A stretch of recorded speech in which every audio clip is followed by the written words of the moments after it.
ময়দা আছে আর লবণ আছে 1.5 চা চামচ। তেল দেব। তেলটা একটু বুঝে দিবেন, যখন দেখবেন যে এইভাবে মুট করা যাচ্ছে তখন বুঝতে পারবেন যে আর তেল লাগবে না। অল্প অল্প করে পানি দিবেন যেন ময়দাটা নরম না হয়। মাখানো হয়ে গেছে, এবার আমি একটু তেল দিয়ে উপরে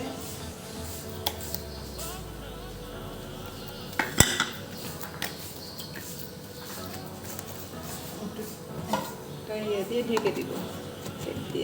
এখানে 1 কাপ ডাল, বুটের ডাল সিদ্ধ করে নিয়েছি। কাঁচামরিচ দিয়েছি 4টা 5টা, আর 10টা মতো দিয়েছি শুকনো মরিচ একটু ভেজে। আর এখানে 1 টেবিল চামচ জিরা, গোটা জিরা আছে। এখন এগুলো দিয়ে আমি এটা বেটে নেব।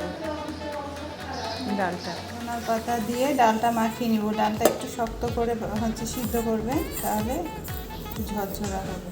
ফিরে আসলাম 1 ঘন্টা পর। আমার ময়দাটা সুন্দর মতো ময়াম হয়ে গেছে। এখন আমি পুরিগুলো বানিয়ে নেব। লেচি কেটে নিয়েছি। 4 কাপ ময়দাতে 19টা লেচি দেব।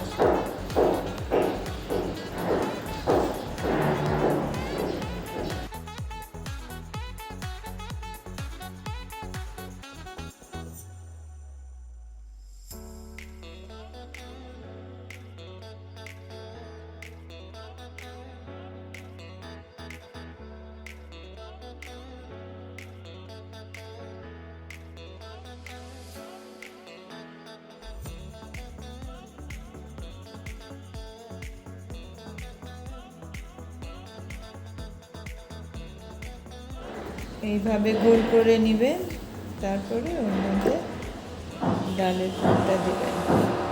ডালের পুরটা আমি দিলাম, এবার মুখটা বন্ধ করে দেব।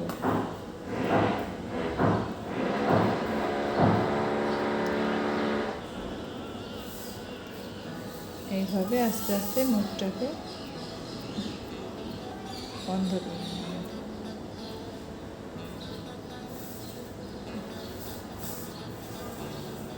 সবগুলো এভাবে বানিয়ে নিয়েছি, এখন বেলে নিব।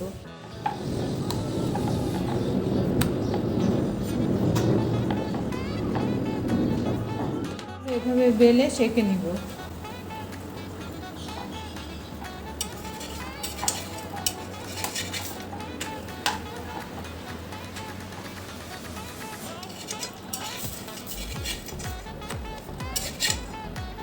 সবগুলো পুরি এভাবে সেঁকে নিয়েছি।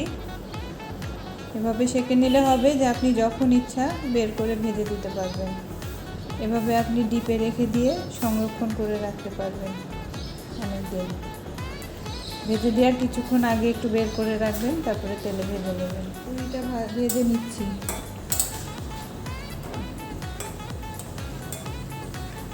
দেখুন পুরিটা কত ফুলেছে।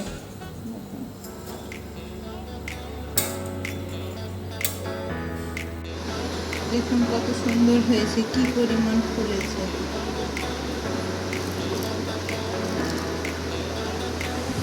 দেখুন ভেতরে কত ডাল, কত ক্রিস্পি।